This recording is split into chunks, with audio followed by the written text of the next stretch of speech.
The story of my neighbor's house. Mom always forbade me, but I did not listen, and finally the unexpected happened. This story is about me when I was 9 years old, and my name is Ravi.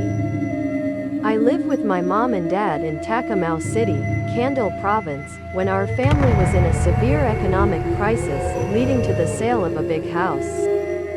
To buy a small house in Kampong Speu Province to stay temporarily, there is a cheap land can save money from selling the house to do business.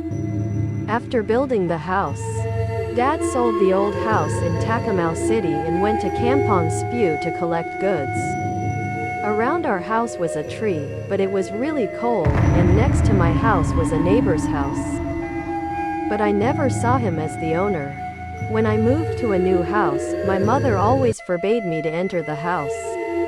I was very surprised, even though I was young, but curiosity always woke me up. My head did not rest until one day it happened. At around 5 in the afternoon, sometimes my parents went to sell vegetables at the market. I was playing ball in the front yard alone. To get rid of boredom, I kicked too hard, causing the ball to roll under the neighbor's house. I also remember the words of Mom, which was banned only because the ball was Dad's birthday present. I decided to run in to pick up the ball. While picking up the ball, I rolled my eyes through the hole and saw a woman standing in the house calling me. That night, I often heard my name being called out of my neighbor's house. I was so brave that I sneaked out of the room and headed straight for the house. With a beautiful ball in her hand, Aunt Nong waved her hand and I did not hesitate to push the door in. What I will never forget in my eyes is the rotten corpse. Hanging with a rope from the roof of my house, I was so scared that my ass hit the floor of the house, and the door slammed shut on its own.